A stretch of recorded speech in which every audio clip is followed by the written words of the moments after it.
오늘 우리 그리스도인들이 이 세상에서 어떤 삶의 방식을 가지고 살아가야 하는지 이 빌립보서 말씀을 가지고 우리가 함께 나누려고 합니다. 빌립보서는 잘 아시는 것처럼 사도 바울이 감옥에 있는 상황에서 쓴 편지입니다. 바울이 복음을 전했다는 이유로 로마 감옥에 갇혀 있었지만 그 안에서도 하나님의 사랑과 은혜를 경험하며 빌립보 교회 성도들에게 편지를 썼습니다. 빌립보 교회는 바울이 2차 전도 여행 중에 유럽에 최초로 세운 교회로 바울과 깊은 관계를 맺고 있었습니다. 이 교회는 바울의 사역을 물질적으로 또 영적으로 후원했고 바울도 그들을 향한 깊은 애정을 가지고 있었습니다. 빌립보 성도들은 빌립보 교회를 세우고 교회의 힘이 되었던 사도 바울이 감옥에 갇히자 낙심 가운데 빠져 있었습니다. 세상으로부터 박해와 핍박이 있었고 교회 내부에는 다툼이 있어서 어려움이 더해지고 있는 그런 상황입니다. 다른 것도 아니고 복음을 전하다가 감옥에 갇힌 이런 상황 가운데 있으면 우리는 절망에 빠지기가 쉽습니다. 하나님과 사람을 향해서 원망하고 비판하고 정죄하는 게 우리의 본성입니다. 그리고 하나님 앞에 나아가 기도하기보다는 걱정과 염려로 살아가는 게 우리 삶의 현 주소라고 할 수 있습니다. 하지만 오늘 사도 바울은 이런 상황 가운데서 빌립보 성도들에게 주 안에서 항상 기뻐하라고 권면하고 있습니다. 우리 4절 말씀을 함께 보겠습니다. 우리 4절 말씀 함께 읽겠습니다. 주 안에서 항상 기뻐하라. 내가 다시 말하노니 기뻐하라. 지금 사도 바울은 차가운 감옥에 갇혀 있습니다. 교회 안에는 다툼이 있습니다. 우리가 읽지 않았지만 4장 2절과 3절에 보면 유디아와 순두계 이 두 여성 지도자들의 갈등과 불화가 있었음을 알 수 있습니다. 그래서 바울은 주 안에서 그들에게 같은 마음을 품으라고 권고하고 성도들이 이들을 화해하도록 촉구했습니다. 3장에는 유대주의자들이 바울을 극렬하게 비판했습니다. 이들은 유대인으로서 할례를 자랑하는, 이를 통해서 자신의 민족적으로 자신들이 우월하다고 여기는 사람들이었습니다. 바울은 그들을 개들이다라는 표현을 하고 행악하는 자들이라고 표현하였습니다. 또 빌립보 교회는 로마 제국의 통치 아래서 박해와 어려움에 직면하고 있었습니다. 교회 안에는 내부적인 문제가 있었고 교회 밖에는 외부적인 그런 문제가 있는 이런 상황 가운데서 바울은 기뻐하라고 말하고 있습니다. 여러분, 이것이 우리 그리스도인들이 가져야 할 능력입니다. 세상에 그 어떤 능력이 아니라 어떤 상황 가운데서도 기쁨을 유지하고 잃어버리지 않는 그런 능력을 소유할 수 있기를 원합니다. 바울이 말하는 이 기쁨의 원천은 단순히 이 땅에서 잠깐 가지는 그런 기쁨을 말하는 것이 아닙니다. 맛있는 음식을 먹고 좋은 자동차를 갖고 좋은 집이나 돈이나 명예나 외모나 승진이나 자신의 욕구가 충족되었을 때 기뻐하는 그 기쁨을 말하는 것이 아닙니다. 주님께서 우리 마음에 주신 기쁨은 우리 시편 4편 7절 말씀 한번 같이 읽어보겠습니다. 시편 4편 7절 말씀인데요. 같이 한번 읽어보겠습니다. 주께서 내 마음에 두신 기쁨은 그들의 곡식과 새 포도주가 풍성할 때보다 더하나이다. 여러분, 우리의 기쁨은 우리의 욕구를 넘어서는 것입니다. 사도 바울은 자신의 욕구에서 기쁨을 선택하지 않았습니다. 사도 바울은 항상 기뻐하라고 하는데 어떤 상황 가운데 있을지라도 모든 상황 가운데서 계속해서 기쁨을 유지하고 기쁨을 선택하라는 것입니다. 그것이 우리 그리스도인의 삶의 방식이 되어야 하는 것입니다. 예수님께서도 이렇게 말씀하셨습니다. 마태복음 5장 11절 12절 말씀입니다. 우리 함께 보겠습니다. 나로 말미암아 너희를 욕하고 박해하고 거짓으로 너희를 거슬러 모든 악한 말을 할 때에는 너희에게 복이 있나니 기뻐하고 즐거워하라. 하늘에서 너희의 상이 큼이라. 너희 전에 있던 선지자들도 이같이 박해하였느니라. 여러분, 이러한 기쁨은 앞에서 말한 우리의 편안함이나 우리의 욕구와는 비교가 되지 않는 차원이 다른 기쁨입니다. 환경을 초월하는 기쁨입니다. 베드로전서 4장 12절 13절 말씀도 함께 보겠습니다. 4장 12절 13절 말씀. 사랑하는 자들아, 너희를 연단하려고 오는 불시험을 이상한 일 당한 것 같이 이상히 여기지 말고 오히려 너희가 그리스도의 고난에 참여하는 것으로 즐거워하라. 이는 그의 영광을 나타내실 때에 너희로 즐거워하고 기뻐하게 하려 함이라. 아멘. 성경이 말하는 기쁨은 우리의 인간적인 기쁨 위에 있는 것입니다. 바울은 그리스도인들에게 고난 가운데 있을지라도 시련의 상황에 있을 때라도 기뻐할 수 있다고 말하고 있습니다. 우리가 고린도후서 6장 10절 말씀처럼 이렇게 고백할 수 있으면 좋겠습니다. 같이 고린도후서 6장 10절 말씀 보겠습니다. 근심하는 자 같으나 항상 기뻐하고 가난한 자 같으나 많은 사람을 부요하게 하고 아무것도 없는 자 같으나 모든 것을 가진 자로다. 우리가 이런 고백을 할 수 있기를 원합니다. 이것은 그리스도인들만이 할 수 있는 고백입니다. 어떻게 이런 고백을 세상 사람들이 할 수 있겠습니까?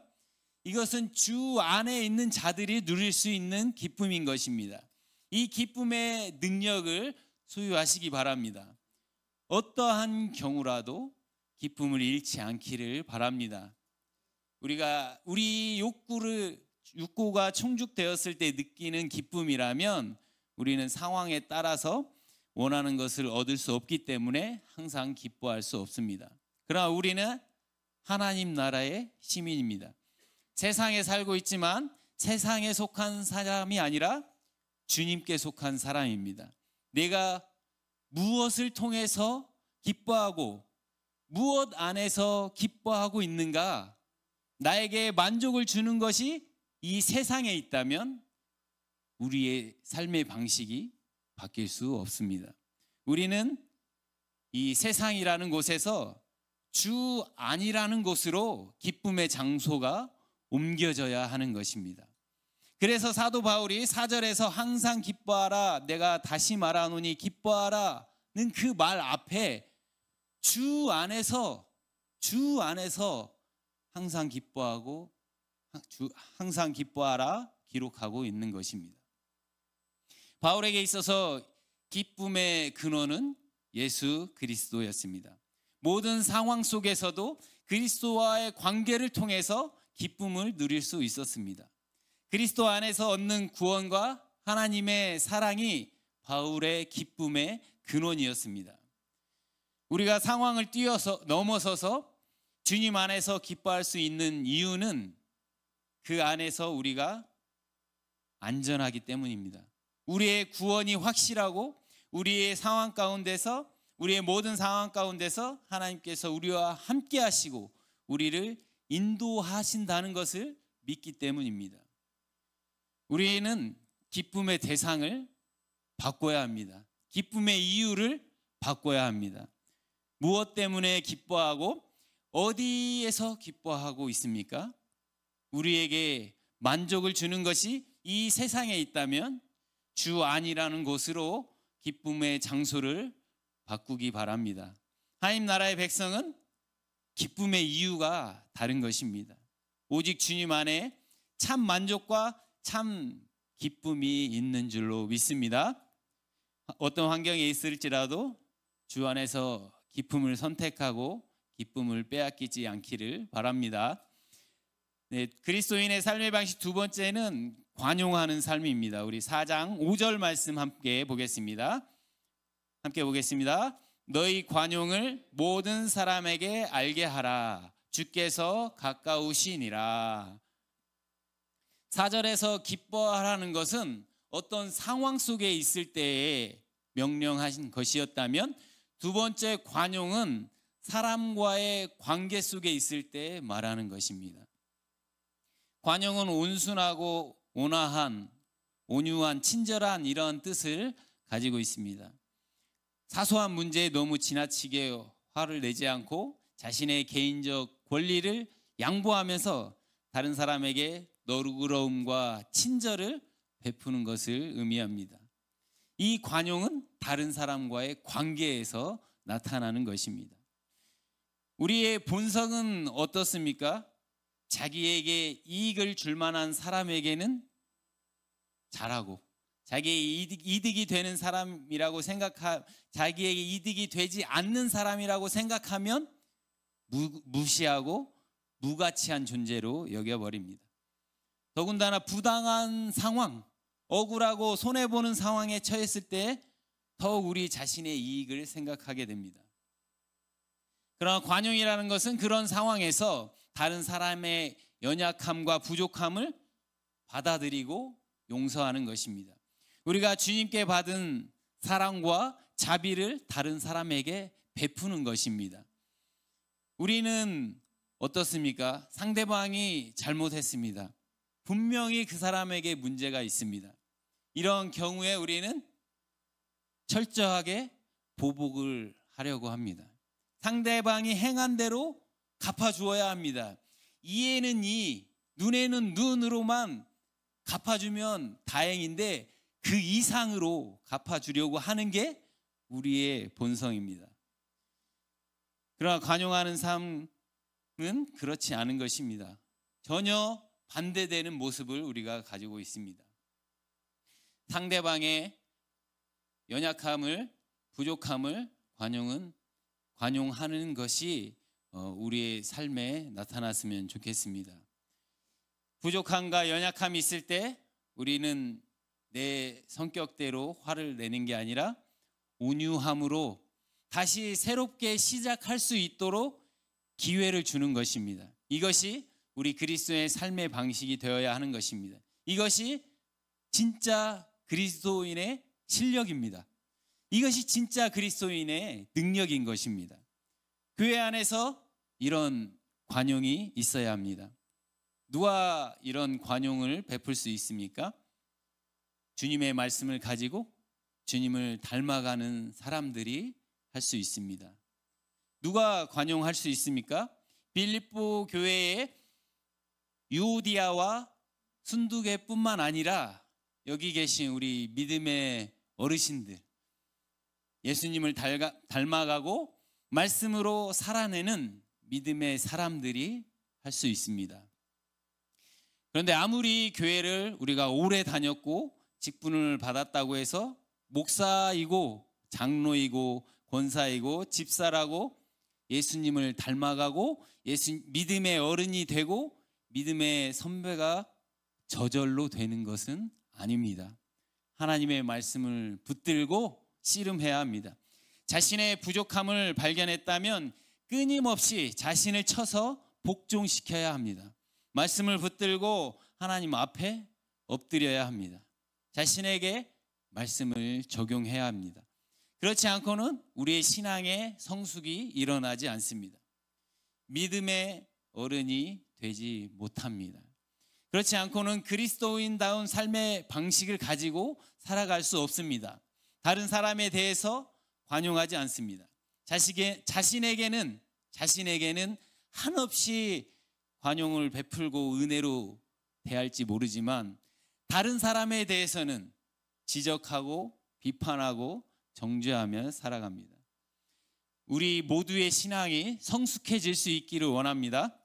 예수님을 닮아가고 믿음의 어른들이 되어서 나를 힘들게 하고 어렵게 한 그들에게 행한 대로 갚지 않고 관용할 수 있기를 원합니다.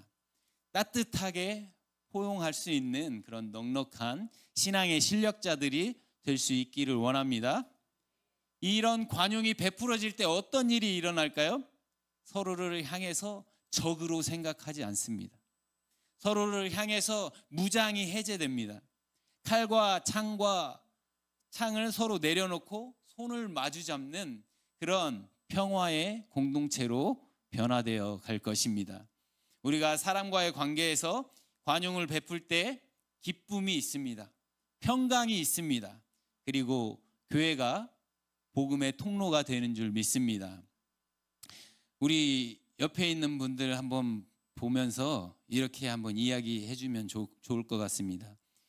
네가 행한 대로 갚지 않을게. 네.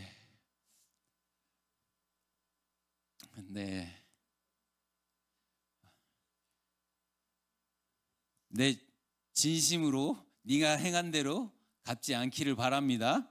네. 이러한 관용을 우리 그리스도인들 사이에서 교회 안에서만 보여줘서는 안 될 것입니다. 너희 관용을 누구에게 알게 하라고 말씀하고 있습니까? 모든 사람에게 알게 하라고 하였습니다. 부요한 사람이나 가난한 사람이나 사랑스럽고 부드러운 사람에게나 거친 사람에게나 친한 친구에게나 친한 친구들에게나 모든 사람에게 나타내야 합니다. 우리의 삶의 모든 영역과 모든 부분에 이 관용을 나타낼 수 있으면 좋겠습니다. 내가 좋아하는 사람이나 나에게 잘해주는 사람에게 관용을 베풀려고 하면 그래도 좀 쉬울 것 같습니다. 그러나 나를 좋아하지 않는 사람과도 내가 불편한 사람과도 관용하며 살아야 하니까 힘듭니다. 예수님을 안 믿는 사람과 그리스도인의 다른 점이 여기 있는 것입니다. 믿지 않는 사람도 자기한테 잘하고 자기에게 이익이 되는 사람에게는 관용을 베풉니다. 우리 그리스도인들도 거기까지 하면 그들과 다를 게 없습니다. 현재 세상 사람들이 우리 그리스도인들을 어떤 시선으로 바라보고 있습니까? 너그럽고 관대하고 이타적이라고 생각하면 좋을 것 같습니다. 그런데 안타깝게도 무례하고 거칠고 인색하고 자기들만 아는 그런 이기적인 집단이라고 지적하고 손가락질하고 있는 것 같습니다. 너무나 안타까운 한국 교회의 상황입니다. 우리 모두가 관대하게 너그럽게 양보하며 그리스도인답게 살아갈 수 있기를 원합니다. 사도 바울은 우리가 이렇게 살아야 되는 이유, 관용해야 되는 이유를 오늘 말씀해 주고 있는데 그것은 주께서 가까우시기 때문이다 라고 말씀하고 있습니다. 이 말씀은 공간적으로 주님께서 우리와 같이 여기 함께 계시다는 것입니다.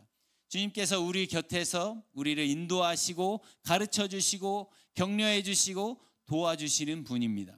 우리의 상함과 아픔을 아시고 우리를 회복시켜 주시는 분이십니다. 주님께서 우리 가까이에서 우리를 지키시고 보호하신다는 사실을 알 때 우리가 관용하며 살아갈 수 있습니다. 또 주께서 가까우시다라는 말씀은 시간적으로 주님의 임재가 가까이 왔다는 것입니다. 주님께서 이 땅에 반드시 다시 오실 것입니다. 주님께서 다시 오셔서 우리의 슬픔을 희락으로 바꿔주시고 근심을 찬송으로 바꿔주실 것입니다. 우리의 모든 억울함을 해결해 주시고 갚아주실 것입니다.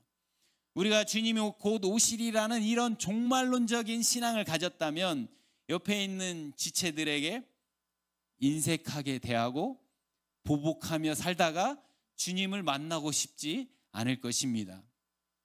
우리의 관용을 통해서 주님을 알지 못하는 자들이 주님 안에 들어오고 우리의 관용을 통해서 주 안에 있는 자들이 주님과 더 가까워질 수 있기를 소망합니다. 이 시대가 점점 포악해지고 점점 서로를 향해서 공격적인 날카로운 시대입니다. 이런 때일수록 우리 그리스도인의 삶의 방식인 관용을 베풀며 살아갈 수 있기를 원합니다. 나를 좋아하는 사람, 나에게 잘해주는 사람뿐만 아니라 모든 사람에게 관용을 베푸는 성숙한 그리스도인이 되었으면 좋겠습니다. 그리스도인의 삶의 방식 세 번째는 하나님 앞에 기도하는 삶입니다. 우리 4장 6절 말씀 같이 한번 읽어보겠습니다. 4장 6절 말씀입니다. 아무것도 염려하지 말고 다만 모든 일에 기도와 간구로 너희 구할 것을 감사함으로 하나님께 아뢰라. 말씀에 보면 아무것도 염려하지 말라고 하는데 우리는 어떻습니까? 아무거나 다 염려합니다. 없는 것도 있는 것 같이 염려합니다. 우리가 이 땅에 살아갈 때 시시때때로 걱정과 근심과 불안이 우리의 마음을 어지럽히고 또 물질의 노예가 되게 만들어 버립니다. 우리가 기도로 염려와 걱정과 근심을 묶어버리지 않으면 염려와 근심이 우리를 묶어버립니다. 무엇을 먹을까? 무엇을 입을까? 무엇을 마실까? 이 염려를 중단할 수 있습니다. 어떻게 중단할 수 있습니까? 하나님 앞에 나아가는 것입니다. 모든 일에 기도와 간구로 너희 구할 것을 감사함으로 하나님께 아뢰라. 우리 모두가 염려하고 있는 문제들이 있을 텐데 그 염려를 가지고 우리는 얼마나 하나님 앞에 충분히 기도했는지 한번 생각해 봐야 합니다. 오늘 말씀에서 기도하라고, 간구하라고, 하나님께 아뢰라고 계속해서 말씀하고 있습니다. 바울은 빌립보 교인들에게 기도를 통해서 염려로부터 벗어날 수 있고 염려를 중단할 수 있다고 말하고 있습니다. 이 염려를 중단하는 일은 기도밖에 없다는 것입니다. 나를 괴롭게 하고 고민하게 하고 나를 잠 못 들게 만드는 그런 모든 문제들, 우리의 근심과 걱정과 염려를 모두 다 하나님께 맡겨야 합니다. 베드로전서 5장 7절은 이렇게 기록하고 있습니다. 우리 베드로전서 5장 7절 말씀 같이 한번 읽어보겠습니다. 너희 염려를 다 주께 맡기라. 이는 그가 너희를 돌보심이라. 주님께서 우리를 돌보고 계십니다. 우리의 염려를 맡겨야 합니다. 그렇지 않으면 염려와 근심이 우리를 집어삼킵니다. 베드로전서 5장 7절 말씀 이어지는 5장 8절 말씀은 이렇게 기록하고 있습니다. 5장 8절 말씀 같이 읽겠습니다. 근신하라 깨어라 너희 대적 마귀가 우는 사자같이 두루 다니며 삼킬 자를 찾나니. 여러분, 우리가 염려와 근심을 주님께 맡기지 않으면 배고픈 사자가 먹이를 찾아다니듯이 마귀가 우리를 집어삼키려고 찾아다니는 것입니다. 마귀에게 삼켜지게 되는 것입니다. 마귀는 우리의 염려를 이용해서 우리를 넘어뜨리려고 합니다. 하지만 우리가 염려를 하나님께 맡길 때 마귀는 우리를 넘어뜨릴 수 없습니다. 우리의 걱정과 근심을 하나님께 맡길 때 마귀로부터, 마귀의 속박으로부터 우리가 벗어날 수 있습니다. 우리가 오해하지 말아야 하는 것은 맹목적으로 염려를 덮어두고 현실을 도피하라고 잊어버리라는 그런 뜻이 아닙니다. 오늘 본문에서는 염려를 부정하지 않습니다. 우리가 염려하는 마음을 초월해서 살 수 있는 방법을 가르쳐 주는 것이 아닙니다. 그 대신 우리가 염려를 어떻게 대해야 하는지를 가르쳐 주고 있는 것입니다. 우리가 어려울 때 우리를 도울 힘과 지혜를 어디에서 찾을 수 있는지 가르쳐 주는 것입니다. 현재 감옥에 갇힌 것처럼 답답하고 절망적이고 고통스러운 상황이라고 해서 우리의 결과까지 절망적으로 생각하지 않기를 바랍니다. 염려를 중단하고 그 대신 우리 그리스도인의 삶의 방식인 기도하기를 결심하기 바랍니다. 그렇게 기도하면 어떤 결과를 가지게 됩니까? 4장 7절 말씀입니다. 같이 보겠습니다. 그리하면 모든 지각에 뛰어난 하나님의 평강이 그리스도 예수 안에서 너희 마음과 생각을 지키시리라. 바울은 기도에 대한 하나님의 응답이 우리를 모든 문제로부터 벗어나게 해준다고 말하지 않았습니다. 하나님은 우리의 모든 상황과 환경을 바꾸실 수 있습니다. 그렇게 응답하실 수도 있습니다. 그런데 오늘 말씀에서 하나님의 평강이 우리의 마음과 생각을 지켜주신다고 말씀하고 있습니다. 상황과 환경이 달라지지 않더라도, 여전히 근심과 걱정과 염려가 있다 하더라도 우리의 마음과 생각을 지켜주신다는 것입니다. 그래서 염려하지 않고 평강할 수 있다 말씀하고 있습니다. 여러분, 우리에게 여전히 염려가 있을 수 있습니다. 하지만 기도를 통해서 우리의 마음과 생각이 지켜지고 우리가 하나님의 평강 가운데 살아갈 수 있습니다. 이 평강은 어떤 평강입니까? 모든 지각에 뛰어난, 모든 것을 초월하는 하나님의 평강입니다. 이 평강은 우리가 이해할 수 없는 평강입니다. 우리의 상황과 환경이 변하지 않았는데도 우리가 평강할 수 있습니다. 그 평강을 여러분 이해할 수 있습니까? 이 평강을 우리가 어떻게 가질 수 있습니까? 모든 일을 가지고 하나님 앞에서 기도할 때 경험할 수 있는 것입니다. 하나님 앞에 기도해 본 사람만이 알 수 있는 평강입니다. 그러니까 여러분, 하나님 앞에 엎드려서 기도해 보지 않은 사람은 절대로 알 수 없는 평강인 것입니다. 기도한 사람만이 알 수 있는 하나님께서 주시는 평강입니다. 여러분에게 어떤 염려와 근심과 걱정이 있습니까? 하나님 앞에 나아가시기 바랍니다. 나의 힘과 지혜와 능력으로 절대로 해결할 수 없습니다. 여러분, 기도의 골방으로 들어가시기 바랍니다. 우리 삶의 모든 문제들, 교회의 어려움들, 교회의 필요들, 우리 자녀들, 우리 부부의 문제들, 관계의 문제들, 이 땅의 모든 문제들을 가지고 하나님 앞에 엎드리시기 바랍니다. 하나님께서 평강으로 여러분과 함께 하실 것입니다.